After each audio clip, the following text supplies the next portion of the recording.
Hi guys! Welcome sa ating bagong lesson. Ito ang Pasilyo ng Sunkissed Lola. Sa lesson na to, matutunan yung ating intro, chords, strumming pattern, solo, na may kasamang tabs, homemade yan. Pero bago tayo magsimula, kung bago sa channel na to, please pakipindot lang ang subscribe button, pati na rin ang notification bell para maging updated ka sa magagawin pang videos na katulad nito. Okay? So, itong course natin ay apat lang, simplified natin para sa mga beginners. So, ang ating mga course ay D major 7, yung 1, 2, 3, didiinan nyo. Tapos B minor 7, so 1 to 5, ipitin nyo. Tapos, second strings, third fret, fourth strings, fourth fret. Ang third chords natin ng E minor 7, ito lang. Isa lang. Fifth strings, second fret. Tapos, pang-apat na chords ay A or A6, apat na ipitin nyo sa second fret. Kung saan kayo komportable, A or A6. Okay? So, simulan natin yung ating intro.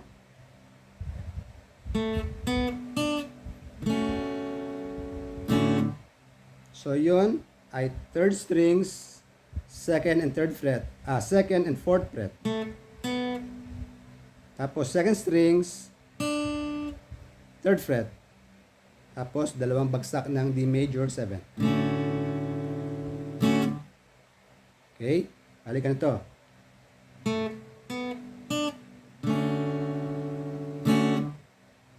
Okay? Sunod na chords, B minor 7. Isang bagsak, tapos yung riff niya, B minor 7, tapos puro sa first strings lang to ang riff niya, 5, slide hanggang 7, 5th hanggang 7, tapos balik sa 5, second,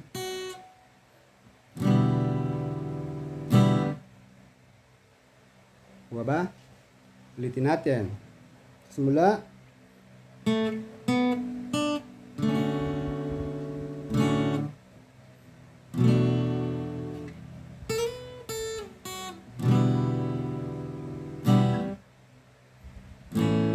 Tapos A6 or A. Okay? Ulit.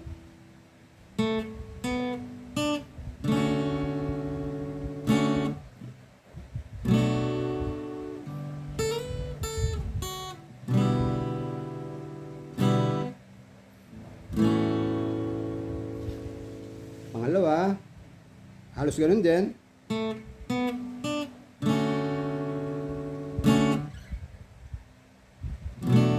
D minor 7 pa rin.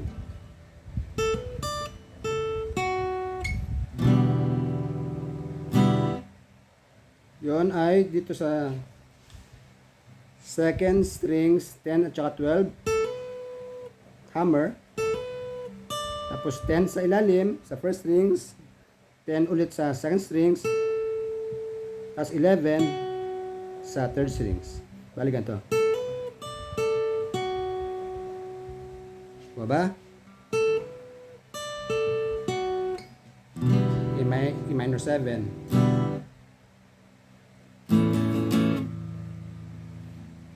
Apat na kalabit. Down, up, down, up. Kuha. Ulitin natin ng mabagal.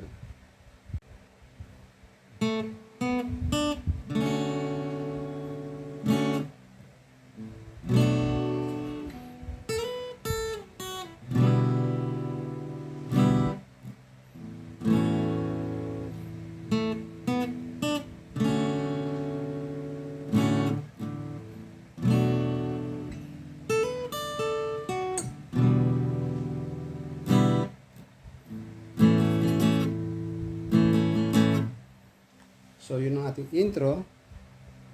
Chords natin sa verse, refrain at chorus ay isa lang. Ganun pa rin. So, ang ginawa ko strumming pattern ay down,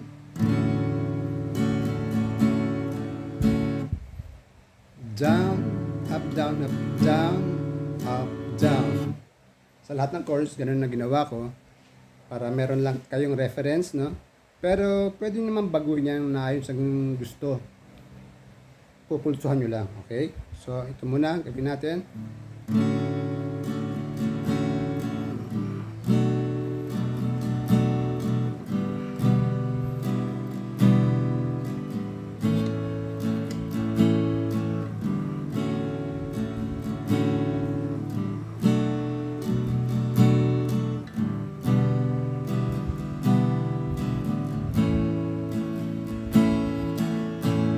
So, yun lang ginawa kong strumming pattern yan, no? Para madali lang.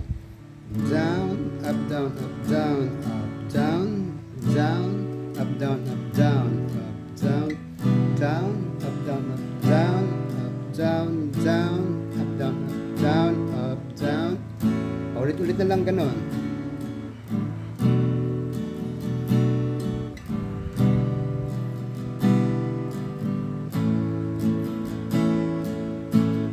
Pagkatapos nung verse, refrain, gano'n na rin ang ginawa ko. Medyo binabago ko lang ng konti yung strumming pattern, no? Sinasabay ko lang sa rhythm ng kanta. Gano'n din sa chorus, gano'n din ng chords. Pagkatapos nung chorus, balik na naman sa intro, ulitin nyo lang yung ating ginawa kanina. Tapos pagkatapos ng intro, refrain ulit. Pagkatapos pala ng intro, verse 2, tapos number 2 ng refrain, number 2 ng chorus. Pagkatapos nyon ay solo na. So, ang ginawa ko sa solo, ginamit ko muna yung intro natin, 2 beses.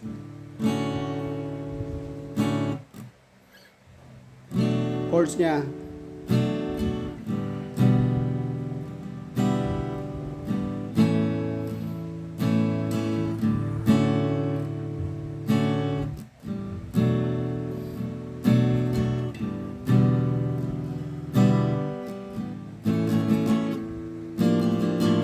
So, ang ginawa ko, yung huli, diba, naka A6 tayo. Down, up, down, up. Tapos, tinaas ko na isang fret. Down, up, down, up. Tapos, solo na. Bale, sounds like this.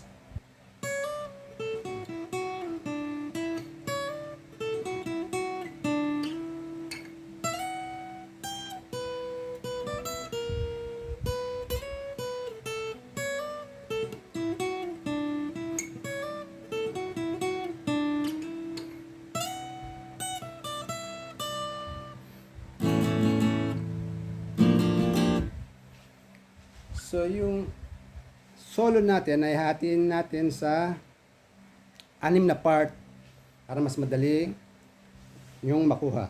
So, yung 6 na part naman yun ay yung 4 na part doon ay pagkakaparehas. Yung first, second, fourth, at saka fifth part ay iisa lang. Nandiyan naman yung ating guide. Bale, ganito.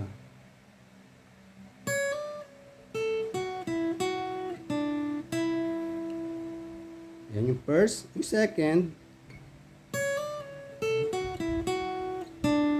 Ginawa ko, in-slide ko. Pero parehas din sila ng note, ha?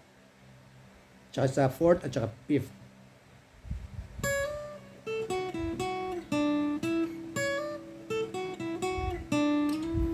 So, nasa inyo na yon kung gusto nyo parehas slide. So, yung first and second parehas. Yung fourth and fifth parehas. So, ganito ulit. So, sa 9, hammer 10, tapos pull-ups, 9 ulit. 10, second strings, tapos third strings, 11, 9, 11, tapos 7, 9, ulit, tapos 7, slide hanggang 9. Yun lang yung pinakaiba niya, slide ko lang. Pero nasa inyo yan, kung anong gusto nyo. Ulit.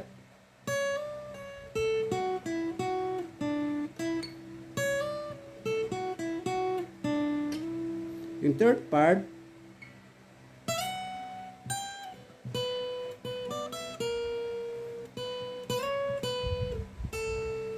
Yon ay first strings 12, slide hanggang 14.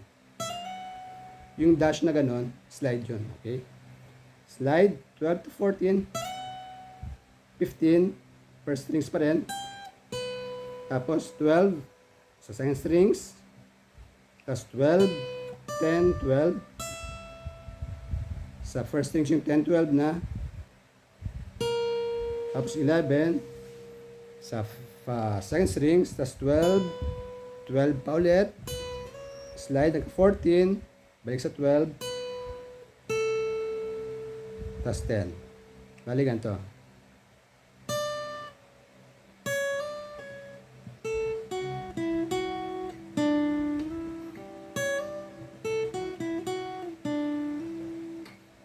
Ito yon, yung third part.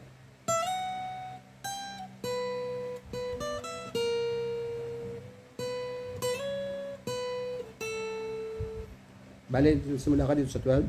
First strings, slide hanggang 14.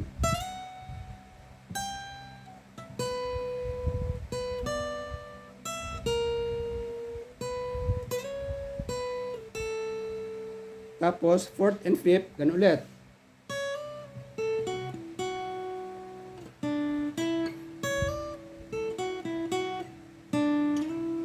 Tapos ito na yung sixth part. Yun ay slide 12 to 14. Tapos 14, 12, 10, 12, 10. Tapos yung A6 natin, up, down, up, down, up. Down, up, down, up. Tapos iangat natin. Pagkatapos doon, aangat tayo ng isang fret. Yung mga chords natin, itataas natin ng isang fret. Kanina D major 7, ngayon tataas natin E major 7, E flat major 7, tapos nilagay natin to sa fourth strings.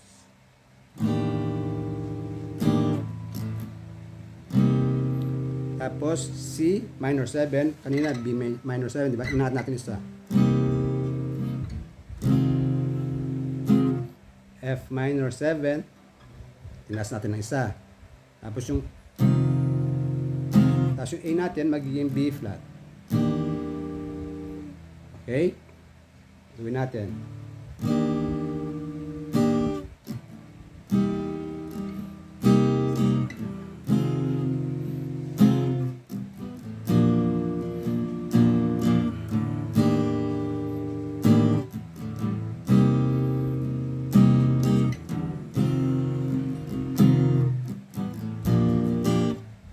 So, yun yung ano niya.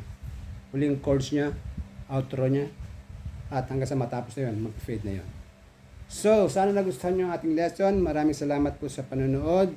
Pakibisita lang po ang aking playlist na nandyan sa ibaba at siguradong nandyan ang inyong favorite artist. Hanggang sa muli, paalam.